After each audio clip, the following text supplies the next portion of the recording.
in a dark room. In front of you, there are 3 pieces of a statue. It appears to be some sort of monkey made out of a silver material. You get the sense that you need to assemble them in order to move out of this room. Give me an intelligence check at, 50 times disadvantage. 1. Oh. A natural 1? Yes. That sounds about right. You fumble with it for 20 minutes, and everyone watching is just like, this idiot doesn't know how to put together the Shrine of the Silver Monk. And the temple guard takes you, and you lose forever. Man, I was rooting for the blue barracudas. Man, it's been a long time. Welcome to Threshold Sunlight, our D&D 5e podcast. My name is Matt, and I'll be your dungeon master for this adventure. My name is Tom, and I'll be playing one of our awesome player characters, Octavius Sabellum. Well, one of our player characters. My name is Mitch, and I'll be playing Emil Filbert with an F now. With an F. Sorry, I spelled it wrong. Also, it was wrong. the blue barracudas, by the way. I had it. We're having a great day today. This is going to be a good show. I can already tell. We last time we left in a hat.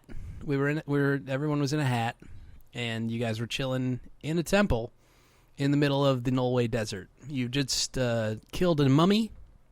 You scaled a pit thing, traversed the second thing. And you were chilling inside of a hat in another room with some pillars in it. You want to describe what you do as you're waking up from a long rest? As we wake up from the long rest, the hat vanishes. Oh, okay. So it's important that I should tell you that while you were doing whatever you were doing during this long rest, you could hear large whooshing sounds intermittently, like every 10 minutes. Just a rush of sound would occur outside, and then silence for another 5 minutes or so. Like whooshing, can I make a roll to see if it was like water or air or dragon wings? Perception. Give me a perception check. 18. Dragon wings. No, it was... Shit, let's run! You get the sense that it was the sound of sand rushing into the room and then dissipating. Okay. Scary, but... Did you do anything during this long rest? Octavius spent some of the downtime. You get a couple hours of downtime or whatever. Just doing normal cleric stuff, mechanically changing out his spells. Amere tuned his rebet. Ooh. He's flipping through his book saying, I probably don't need to create food and water right now. We're deep in the tunnel. We got some sweet jerky. Great. So you dispel the hat around you, and now you are standing in this room again. The sand has just dissipated moments before, and in front of you are the 3 pillars upon which are inscribed the images of a goat, a lion, an eagle, a dove, and a wolf. And again, on the ground in front of the pillars, the words, "You cannot hope to comprehend," are chiseled into the stone. Cannot hope to comprehend. That's doesn't bode well. Octavius wakes up and he hopes to comprehend. Give me a luck save. 8. No, you don't. I can't hope. No moment of genius. I briefly considered just telling you the answer if you rolled a nat 20 on the luck.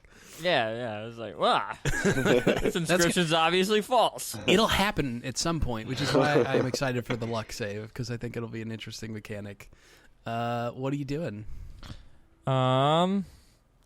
So where this is written on the wall or on the ground? I wasn't Inscribed listening. on the ground in front of the pillars. So I'm analyzing that, trying to glean any clues. Maybe Arcana check, history check, something. You tell me what you want to do. Arcana. All right. That's a 21. With a 21, again, you feel a strong sense of divine magic, but you're not entirely sure what it can do. Can I make a religion check? Okay, that's probably a better idea. 12. 27. 27 for the religion check. Mm-hmm. You look around. Give me a perception check in conjunction with this religion check. 21. All right. You look around the room. You see imagery of Zhao. Do you want to tell us about Zhao? You know a little bit about this, yeah? The goddess of chaos in the Syraxian pantheon, born from the blood of Tantarus. Yeah, so you can see her temples in one of the Threshold episodes. I think they visit a temple during their Nod arc, where there's just people are doing crazy things. The temple's haphazardly built, basically. Yeah. So you're in the temple of the goddess of chaos, with the words you cannot hope to comprehend chiseled into the stone, in front of 3 pillars with 5 different animals inscribed on them. Okay. Do I know more from what I rolled, or is that what I get? Give me an insight check. Nat 20, which is, do you want the full? No, yeah. It's a 27 if you want to. 26. Turn it around from last episode. Wow. You get the sense that the goal here is to exemplify Zhao, to demonstrate her values, and that this puzzle is to prevent those who would go against her from advancing. I'm going to turn to Amere. Oh, okay. What type of room are we in? Amir's sort of looking around. Give me a perception check as I describe this for you. It's a large sandstone room. There's no exits. The door that you came through has disappeared. There's just the 3 stone pillars with the animals inscribed on them, and then the carving in the floor. And then into the walls are like relief carvings of images and imagery relating to Zhao and the goddess of chaos and all of that. That is a 16. A 16, yeah. So you don't necessarily glean any additional information from that. You do notice, however, that there are some large grates on either side of the room from where you stand, and you see a small amount of sand pouring from them. Okay, Octavius can turn to Amere and go, Amere, I don't know if you read any of the books in college, but Zhao is a goddess of chaos. So let's just spin these and not even care where they land. Right? The pillars we can spin? Mm-hmm. Octavius, I'm worried about these giant grates. They seem to have sand leaking from them. Yeah, and over in the hat at some point I heard some rushing. Sounded like sand filling up the room. But really, what can you do with chaos? There's no fighting it. And Octavius is just going to walk up the first pillar, and he's just going to like Price is Right style, just crank it as hard as he can. Okay. You do this to all 3 of them? I want Amere to do some too. There's 3 pillars? Yeah, there's 3 pillars. For some reason I thought there were 5. Yeah, I'll do 2 and let Amere do the third. Okay. If he wants to. Amere will do one, yeah. Ba-da-ba. Remember to spay and neuter your pets, folks. Yeah, you spin them, and they lock into the eagle, the goat, and the wolf, probably. And the wall behind them disappears, revealing to you a very large library. It must have been a library at some point. There's massive bookshelves lining all of the walls. There's a second floor that has a balcony and a magnificent, must have at one point been a magnificent chandelier above, and everything appears to have been ransacked and destroyed, possibly with the ravages of time. You're not entirely sure what may have happened here, but the only thing left in this room is worth noting, at least. That doesn't appear to be broken or damaged. There is a pedestal in the center, sitting on top of a metal sort of dais, and On the pedestal, there is a single book.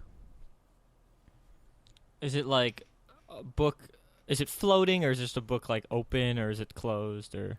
It's a closed book. Okay. It's not floating. It's just sitting there. When the library opened up, Octavius almost had like a Jack Skellington seeing What's Christmas. This? What's this? Exactly. He almost like ran in, but he's like all excited, and he starts to run in, and he sees that all the like books are decayed, and it just his heart kind of gets crushed. Oh. And he's just like, oh. I did feel a little bad about throwing that in there, but it had to be done. So he's like, what's... Mostly because I didn't want to spend garbage. 60 hours describing every single book in this Exactly. library.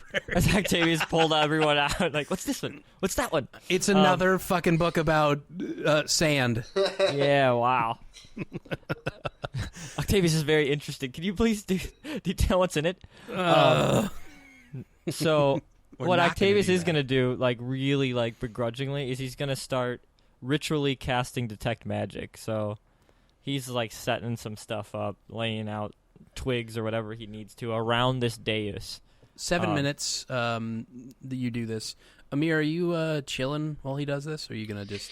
Yeah, Amir's chillaxing. He's looking at these broken down ruins. He's kind of interested in it. Okay. After 7 minutes go by, you don't see anything. There's no magic. Then, as usual, this. I'm going to say, Amir, it appears completely safe. Go grab that book for me. Amir goes and grabs that book for him. The book flies open and sucks you... No. You pick up the book and bring it over. The cover is a beautiful... It's white leather. The corners are capped in what looks like platinum with some gold inlay. The spine has like those bands that go across it in gold, and it's just very, very ornamental and beautiful. I'm gonna open it and try to look for any either evidence of what we need or references to the thing I know, because my character is way smarter than me. The scratchy throat. What is it called? The sand lung. Sand scale. Sand scale disease. I'm looking for any reference of that. See, I picked the feat, keen mind, which you're supposed to like remember everything. As a player, I suck at it. Okay. Octavius is great at it. I'm like, it's desert tuberculosis. I mean, you had a 50-50 chance. It's just a word associated with the desert and then, something else. Sand scale yeah. disease. So you open the book and you begin pouring through it, and you see that it's written in Celestial, which you speak? Yeah, because of the blessings of knowledge from the cleric, I've got Celestial. Okay. You identify that the characters and the writing is Celestial, but the words are nonsense. It does not make sense. Do you want to give me an intelligence or insight check to see? Yeah, I'll do an insight. 18? Nope. It's beyond your comprehension. It appears that this book is beyond the comprehension of all mortals. What an extravagant book. Surely you can understand it, though. Being of almost immortal mind, I do believe I will eventually get the knowledge necessary. Do I get to ask for a blessing yet? I don't think I do. It's been a long rest. The next day has come. What I have is something called Knowledge of the Ages that allows me to be proficient with any skill or tool for 10 minutes. You're already proficient with insight, are you exactly, not? yeah. Yeah, so that's not going to help you. So I consider praying, and I'm like, well, I already have all the knowledge I would need. Not even my God can help me. Wow. So you have a book. It doesn't make sense to you. You're in a temple in the middle of the desert. What are you doing? Is there a way forward or a way out? Pretty much all the doors have been closing behind us. The opposite side of the library has another door. I'm going to hand the book to Amere and say, guard this. I entrust you to guard this artifact of the ages. And then I'm going to hit my desk. Amir's gonna look up and say, keeper of the staff and the book? Yes. And then Octavius is going to plow forward. He's going to lead the way into the next room. What's the light situation? You open the door? Yeah. I'm going to light a torch first. Okay. Light a torch. I'm holding a torch. Open the door. You are greeted with daylight. That's strange. And I snuff my torch. Why is that strange? I expected it to be a dark room. Oh, yeah, no. You got what you came for. This appears to be some sort of auxiliary exit from the temple. They like swim through sand to get out, or is it just like I'm just popping out? There's some sort of illusory like envelope protecting you from everything, and you're able to walk up a set of stairs if you so choose. Amere, are you ready to depart? There seems to be nothing but trash in this book. I think it's what we came for. Yes, I shall keep the book safe, don't worry. And yes, Amir is ready to depart. You depart from the temple with your treasure in tow, and are you heading back to Kuru? Are you taking the book and run? We're gonna head to the nearest oasis or wherever we know water exists and try to, take a small camp, fill our canteens, and get ready for the longer journey back. There was probably like some pools before you left the temple that you could have filled up at.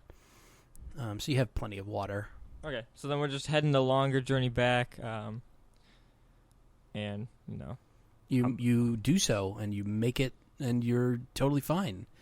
Once you return to the city proper, you are greeted outside of a large temple-looking structure by the king and the high priest standing next to him. The king looks to you, and since I've decided that the gnomes have a different voice from what we did before, he says to you, "You've returned. Do you have what he needs?" And he looks to the high priest, who holds out his hand expectantly. So Octavius is going to do another, like, Octavius and Amere, dwellers of the hat, slayers of mummies and other creatures, we present to you an artifact of the ages. And he, like gestures toward Amere to present the book. Amere, looks at him and then back, and he's like, oh, here you go. The book. The high priest snatches the book very quickly, retires into the temple, and looks to the king and says, "Leave us." The king gestures for the pair of you to accompany him away from the temple. He leads you. Do you follow him? I follow him, but I'm longingly looking at the wondrous artifact I just gave up. But I doubt anyone can read it but me. The king says, "We're most grateful. Thank you so much for braving the desert to bring us back this life-saving artifact, whatever it may be. You requested some items before setting off, and I think now would be a good time to present those things to you." Oh, and this is going to pique Octavius. His eyes are going to go wide and go, "Yes." He leads you back to the Sandstone Guild Hall and pushes open the door. Aman al-Ra is standing there in front of just a large table full of things. He holds in his hands 2 pouches, which he walks around the edge of the table and presents one to each of you. Do you open it? Yes. Inside is 50 Nottish steel guts, which is equivalent to about 100, well, not about, it's exactly equivalent to 125 gold pieces. Gold goats. And the Aman steps back after handing these to you, gestures to the table and says, "If you take a look at what we procured for you, you should be more than pleased. Master Bard, please look at our instruments that we've procured for you. Oh boy, yes, of course. I go over the instruments. He shows you very happily just a whole bunch of instruments. There's drums of all different shapes and sizes. There's a dulcimer. There's a set of bagpipes. There's a bunch of different lutes. There's an instrument that looks like a ukulele, kind of. There's fiddles of just ridiculous, crazy amount of fiddles of all sorts of sizes. There's like a banjo-looking instrument. The edges of it are kind of squared off. There's a huge sitar that's got 15 strings and an enormous neck. There's more bugles than you've ever seen in your life. There's even a giant alp horn, which is the horn they use in like Ricola commercials. It's like 7 or 8 feet long. It's pretty fantastic. There's also a flute-looking instrument that seems to be made out of a snake skeleton. And the last thing that he introduces you to, there's a box, and inside the box, sitting on top of velvet, there are 2 golden bracelets, 8 golden rings, and 2 silver rings. This one is a rather odd instrument. The king actually steps forward at this point and dons the 2 bracelets and the 10 rings, putting the silver rings on his thumbs, and he begins gesturing through the air as if he's commanding the air itself, bending it into audible music that you begin to hear playing as if from nowhere. And it's extremely beautiful. Let's see how beautiful it is. A natural 20. That's how beautiful it is. Octavius is taken with this, and he's like tilting underneath where the air would be, like trying to find the music, like tilting his head up and being like, oh, interesting. It seems to bend the elements itself towards music. The king removes the bracelets and rings, places them back into the box, and says, "The bands of harmony, a most delicate instrument, very beautiful. It's unique to Kuru. We've developed it here, and I personally love the dulcet tones it can produce." I must have this. This is a necessity to any bard who wishes to call himself a master. But of course, you may take any instruments you like. Amere he's gonna take that one, and he's gonna look at the snakeskin flute, you said? Snake skeleton flute. So snake it's like, skeleton flute. Imagine like a recorder, but made out of his snake skeleton. Oh, that's cool. He's gonna take that one. The bottom of it's like an open jaw with like snake fangs sticking out of it. He's gonna take that one, and he's also gonna try and don't do it. Don't do it. I know what you're gonna do. What is it? The big one. I knew it. You're gonna take the alp horn. The big alp horn. All right, that's gonna be difficult to transport. We'll talk about the logistics of that a little bit later. Amon steps forward after you've indicated the ones that you want, and sort of claps his fingers and says, "You can take these to Master Bard's room, post haste." And someone comes and gathers up all of the things. Do you keep any of them? Yes, he would keep the one with the rings and the necklace. Okay. Is there a really small one? Yeah. There's a lute that's probably very small. Maybe some bugles. Amir, would you mind me taking an instrument in case there is a situation where I may need it? The king steps forward and says to you, "A non-bard. I will not attempt to play it, but it may be of use in some dire circumstance. I may be able to give it to Amir when he needs it most." Give me a persuasion, or diplomacy, or whatever you want. Is there a diplomacy? Nope. There's not. It's a 11. Yeah. He hands you a small loot. Yeah, nothing special. I'm just putting it in a bag. Okay. Amir's actually going to.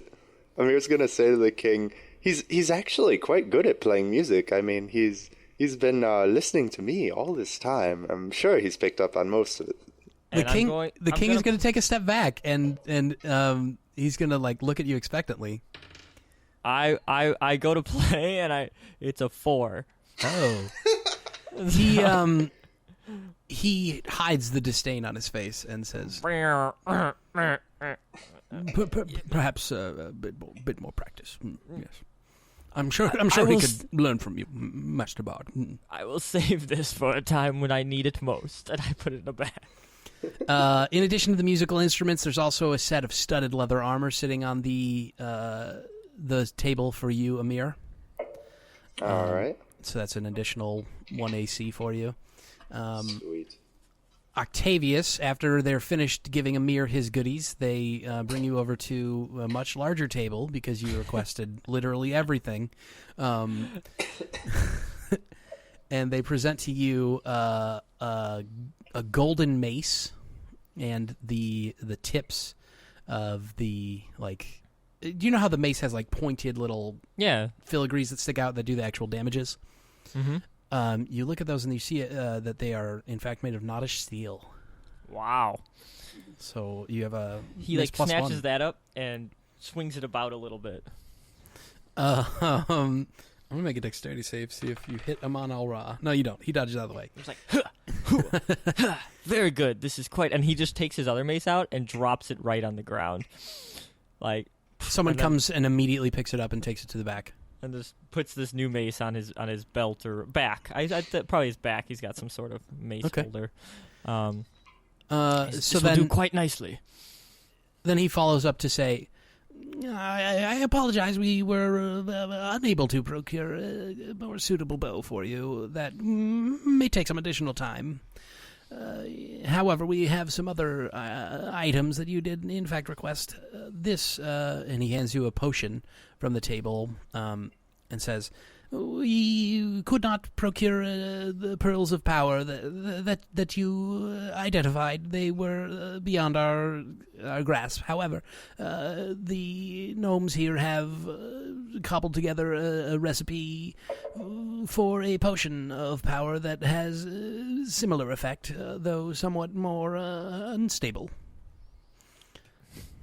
Perfect. Mechanically, so there's going to be 5 uses total of the potion. You drink it. It'll return a spell slot up to level 3, same as the Pearls of Power, and then something strange might happen.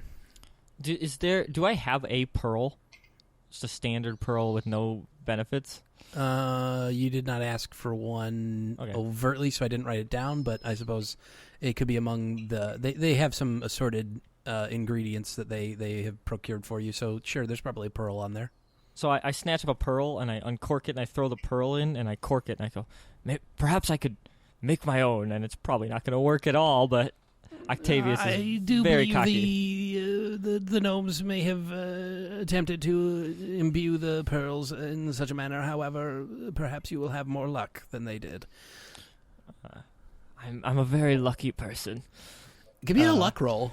Give me a luck save. 18? No. I would give it to you with a natural 20, but that's it. Sorry. Darn. No wondrous item out of a stupid RP moment.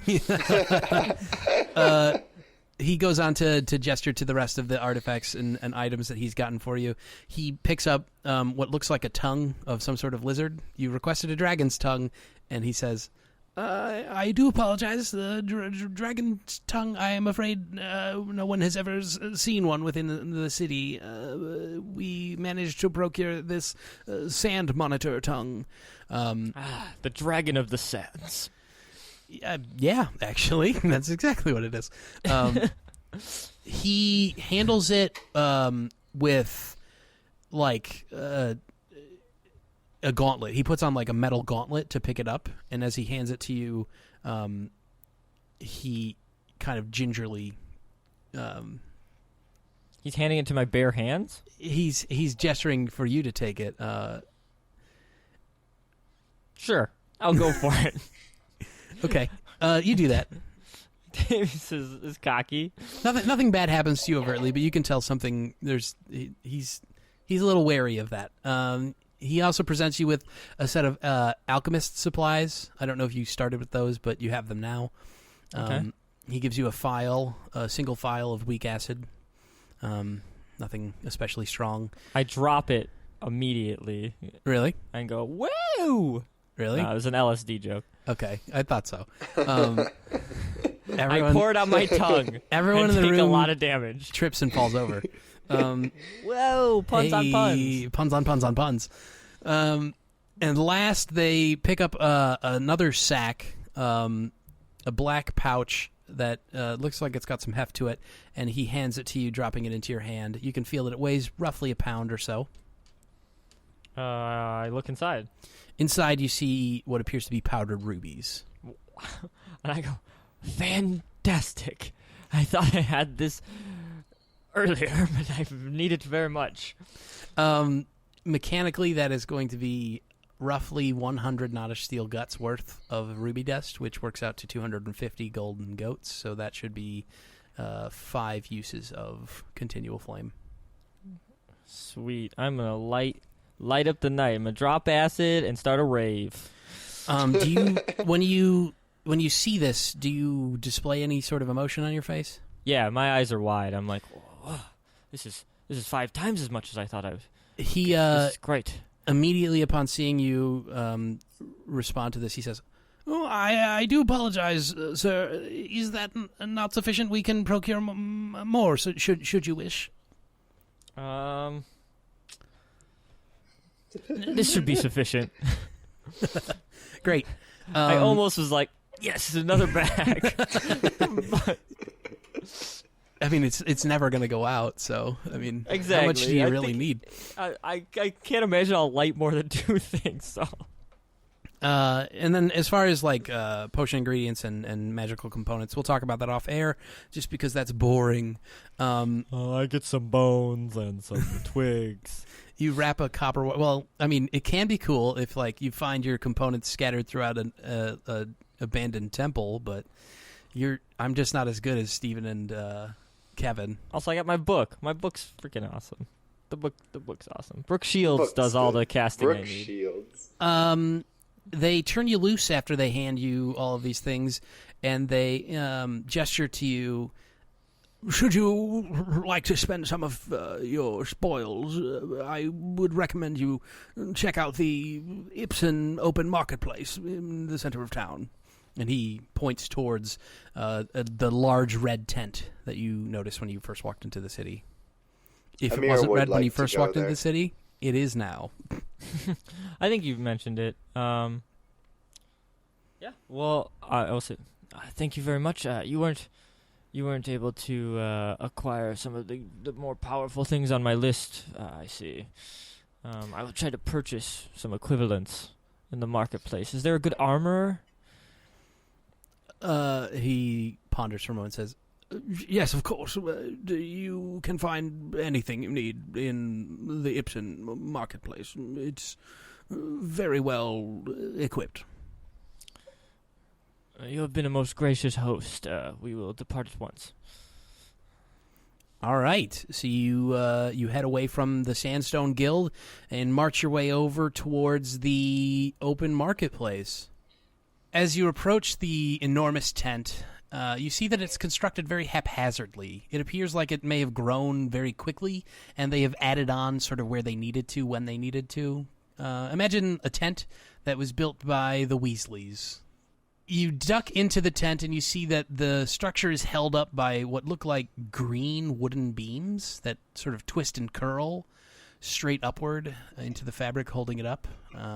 And there are just hundreds of shops. This is an enormous, enormous tent. It's easily the size larger than 4 football fields combined. It's enormous. Is there anyone that looks important? around? There are a lot of people. No one particularly catches your fancy where you're standing. What are you looking for? I'm just gonna stop any person, gnome or anything. I'm gonna stop them and go, excuse me. Do you know where the most illustrious people of your town dine? You gonna want to go and check out Sal's Cask or the High Dune Inn. Either of those. If you're looking for a little more interesting, he looks around shiftily. Entertainment, you might want to check out the Smoldering Snake Lounge or maybe the Pit. And he kind of points you in the direction, specifically one direction. You might interpret that as that the entertainment is all located in one specific area of the tent. What is the smallest denotation of currency? A copper tick. Do I have any? No, you only have Nottish steel guts at this point. Then I'm just gonna say, you do a great service to great people, good man. Oh, you're not giving him anything? Yeah. Nice. No. Good. That is like 2.5 gold, so that would be a little bit extravagant. You make your way. Are you making your way over towards this area that he? Yeah, wherever he pointed us, and I'm gonna let Amere. I'm gonna Amere, please pick our heroic dining. Oh, we should dine in the place of heroes. Let us look for this entertainment he spoke of. And Amir's gonna head to, was it the Pit? The Pit? You're going to the Pit? I think so. He indicated that the Smoldering Snake Lounge and the Pit are entertainment. They're not necessarily food places. Oh, that's fine. Okay. No, that's fine with me. I'm gonna say we since we have conquered a pit in our latest adventure, we should go to the Pit. We are heroes of the Pit. Okay. You make your way over. You come to, it is a small stand. But rather than being like there's a shelf or anything with someone standing behind it, instead, where this would exist, there is just a hole dug maybe 10 feet down into the ground. And if you peer into this hole in the ground, you see that there is a gnome woman who is, she's fairly young looking. Her hair is faint and blue. The left half of it is completely shaven, and it is in long dreadlocks. She is very beautiful, and she's wearing like a gold-trimmed silver bikini type deal. Her skin is covered in snake tattoos, and as she's sitting there, she is playing a flute. And in the pit with her, there are 15 snakes. Hooded snakes, like they look like cobras, and they are dancing back and forth. And as she plays, the tattoos on her body also dance back and forth. That's fancy. What strange entertainment. Do either of you want to give me a survival check or a history check to see if you know what these snakes are? I just did a history. I also did a history. All right.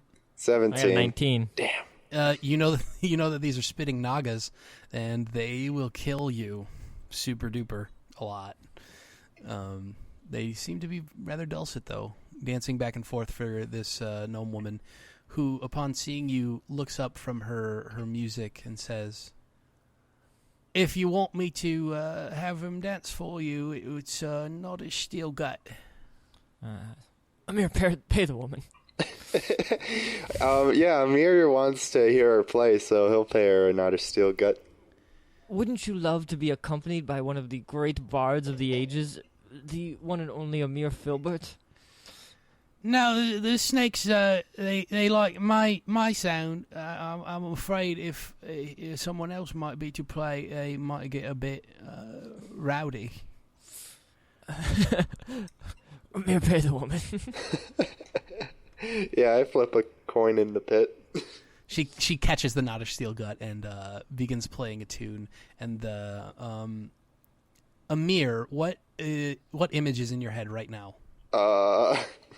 Snakes? Of snakes? Just snakes? You have a picture of snakes in your head? I have a picture of a snake, like, going up and down, trying to dance, but it doesn't have feet, so it's kind of weird. Okay. All of the snakes sort of coalesce into a single form, and they begin, like, doing their best to mimic that image in your head. So it looks a little weird. You've got a snake made of snakes dancing up and down. Meta snake. Meta shows up and says, "Hey, you're not my wizard, warlock." No. Nice tie. I mean, nice whatever you're wearing. Who are you? Huh? Do you stick around at the pit any longer watching these snakes dance? Yeah, Octavius is really interested. Okay, they continue dancing. Octavius is gonna flip a steel gut of his own in. Okay. What is in Octavius's head at this moment? Octavius's head is himself sitting on a grand throne with elves serving him wine. He's sitting there with his legs crossed, relaxed. The snakes do their very best to mimic this, and they end up showing stick figures sitting in a chair. He loves it. He's like, yes, one day. Oh, Amere claps great. for the snakes. They apparently are snakes that can tell the future, Amere. One of the Why snakes, is there a snake in my future? I don't know, Amere. Upon hearing this clap, one of the snakes actually turns and spits a shot of venom at you. Give me a dexterity saving throw. 16. You dodge out of the way, and the gnome, begins playing a different tune and says, "Oh, I think it would be best if you were going now." You are of quite a talent, young lady. She continues playing. And we leave. Yeah. Where are you headed to now? Let's go to the other entertainment place. Or Okay, you want the No. Smoldering Snake Lounge, or are Actually- you going to food? Yeah, no, let's go food. Okay. You have a choice. There are a couple places in the area, two of which catch your attention: Salah's Cask and the High Dune Inn. The High Dune Inn. It's Okay. got the word high in it, which is... I'm very high and mighty. You enter this tavern, and behind the counter stands a middle-aged human man. He has black hair and dark tanned skin. He's wearing a white shirt and tan pants, but he's got a very thick leather apron over them. He sees you walk in and says, "Hello and welcome. Welcome to the High Dune Inn. Alton Beige, how can I help you?" We are looking for something. Drinks and food. I'm sure that we can help you out with that. He seats you at a table and puts down a carved menu. It's paper is not especially common, I guess, so it's more of like a tablet of wood with different things carved into it. There are drinks and food available, normal things that you'd expect to see almost anywhere. A couple things catch your attention. What are you looking for in particular? I want the most expensive thing. Or both.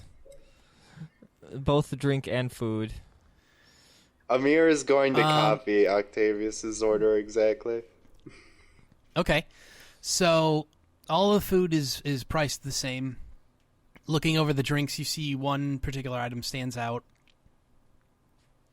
Yeah, It's whatever called, looks the fanciest. It's called the High Dune Reserve, and it costs 2 Nottish steel guts for a single serving. So I'll get one of those, and then whatever seems like the rarest food. Shredded barbecue axe beak, king snake skewers, dragon King snake. spiced It's got the camel word ribs. king in it. Okay.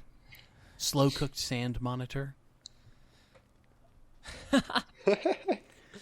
Amere, what you're ordering the same Yes. thing? So He's ordering the exact same time. all right, 2 High Dune Reserves and a pair of king snake skewers. Is Coming he up. and is he charging me? Is he telling me how much it costs? He says, that's going to run you 6 steel. And Octavius can be like, 6 steel for the heroes that cured the sand scale disease? He looks at you blankly. He doesn't know what you're talking about. Fine, we'll pay you. Just know that you are charging heroes of your land. He goes back to, he pours the whiskey, he brings it out to you, along with an ale of his own, and he says to the restaurant in general, "To the heroes!" And he raises his glass. Octavius is excited about this. To us! To us! Actually, he'd probably say, to me! Octavius! He throws a drink bag with you and goes to the bar to retrieve a pair of bottles of the same whiskey. The three of you proceed to absolutely destroy them.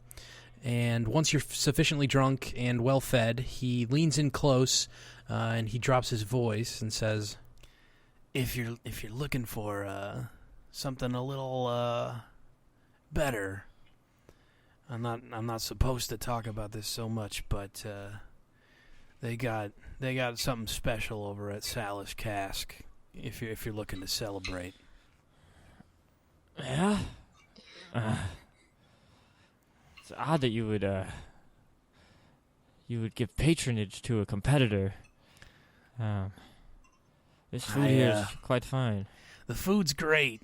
No one's got barbecue like we do. But if it's whiskey you're after, you should check out Sal's Cask. When are you off your shift, fine patron man? I'm a little drunk. The name's Alton, and yes, Aspen, yes. I suppose I could close things down right now. And he looks to the other people in the room and says, "We're shut down now, so I guess get out." He's gonna actually grab the whiskey from you guys and he's gonna throw it on the ground, breaking whatever the glasses and spilling the whiskey that you haven't drank. And then Amere, we're moving the party over to Sal's. And I'm hoping you cast something. Amere is also kind of tipsy. He's gonna cast Prestidigitation. Okay. And he's gonna make, just a bang. And he's gonna, wow, look at that. It's gonna be like a big explosion that does nothing.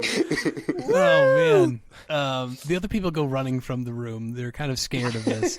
I have no idea what's going on, but I'm ready to just bar crawl. Okay. Alton takes you out. He leads you over to this other place. Behind the bar of this establishment, there is a young-looking human woman. She's got on a white dress and a brown apron, serving drinks. And she looks up and sees the trio, the three of you enter, and says, "Alton, what are you doing over here? Ain't you got customers of your own?" Amere is going to say, "This guy, he's no zero bartender. He's a hero." And he's going to cast heroism on him. Nice. And I'm going to go sit at the counter, and I'm just going to do the finger, come here, closer. To whom? To the bartender. Okay. I'm just keep gesturing her to come really close to me. Okay. She moves. She's 2 feet away from you. And I just keep gesturing. She's not getting any closer though.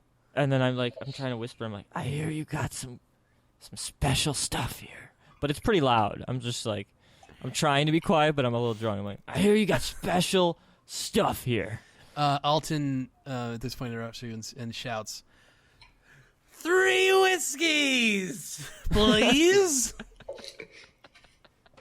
And becomes very excited at the prospect of drinking this whiskey. Amere is going to lay down some Nottish steel and I'm say, letting 6 Amere pay whiskeys. for all of it. Sal, I guess the bartender, she hasn't introduced herself yet, but you probably could assume it's Sala of Sal's Cask. Hey, salad, get us 6 whiskeys. She looks at you deadpan. She's kind of irritated to be dealing with a pair of drunk people and like her competitor, I guess. And she looks kind of blankly at you and says, "You want 6 of the Yayard Lifetime whiskey?" Yeah, that's the one. We're heroes. Heroes of whiskey. Whiskey That'll be 120 heroes. Nottish steel guts, please.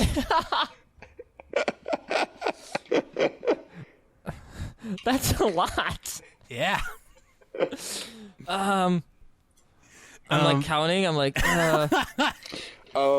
maybe you put one in 6 glasses. No, I go up to her. I'm like, I only got 46, but check this out. And I'm going to take out my new instrument. And I'm gonna try to play a song on it. The rings. Give me a performance check. At advantage because you're drunk, so you have a little bit of charisma. Oh, that is a 23. Are you playing the rings or The rings. Yeah, the rings. That's the only one he has. It's the I only, thought he had the snaky thing. that's the only one I took Oh, they with took me. everything back Everything to the else was room. sent back. I This is the only see. one he kept. So you've got the rings on. You And I play- almost take out my lute, and then I'm like, no, Better not. I'm pretty bad at that. You play this an absolutely beautiful piece of music, and she brings out 6 glasses and fills them to the brim with this very ornate-looking cask of whiskey, and says, "Master Bard, anything for you, please, on the house," and offers them forth to you. I put them. Amere, that was amazing. Are you slamming these things back? I'm gonna get I'm drunk. gonna slam Give me a one con save, back. both of you. Oh, it's a 15 for the first one. Okay. 13. All right, you succeed with a 15. With a 13 in the morning, you're going to be feeling this. And both of you have +2 charisma for 12 hours. Amere is going to cast dancing lights and make it into Octavius again. And he's going to make him dance. He's going to say, "Go, light Octavius. Go, light Octavius. Go, go." The bar patrons, they all begin chanting with you. They're all very excited. I try to find a woman and just be like, "Did you hear that I cured every disease yesterday?" You approach a young human woman, and she seems I did it with a book. entirely enamored by what you're saying in your I mind. just read a book, and now there's no more disease. It's all in your mind, at least. She's entirely enamored by what you're saying. In reality, she's totally put off and is sort of shrinking away from you. I'm like, man, I'm a genius. You guys are geniuses. Are you slamming back the other whiskey? Because I'll need another con save. All right. Crit fail. 10. That one. Okay, so you're going to start with a level of exhaustion next episode, and we'll see how that goes from there.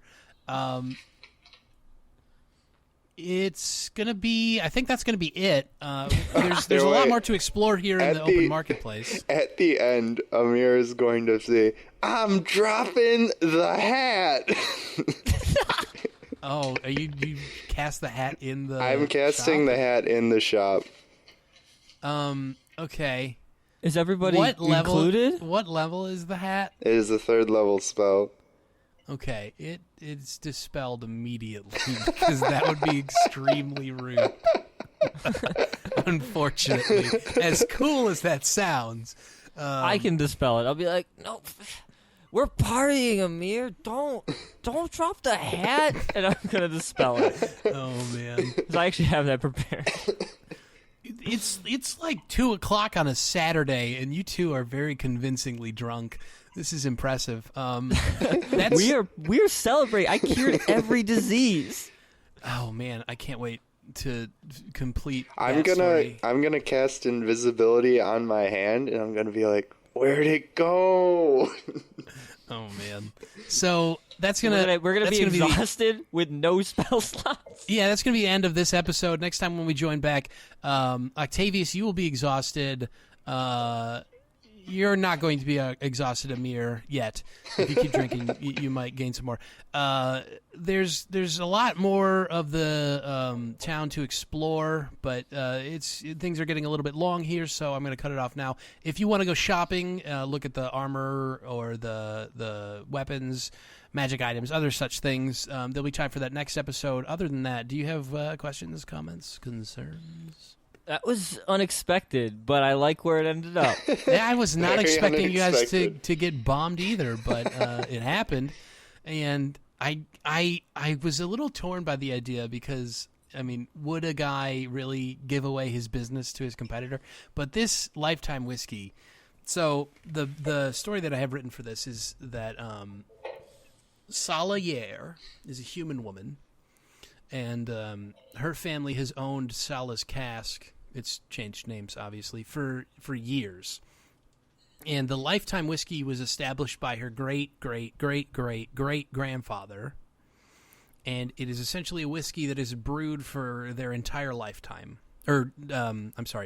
Aged. Which is why it's so expensive. It's extremely delicious. And that's why it gives you the +2 charisma for 12 hours.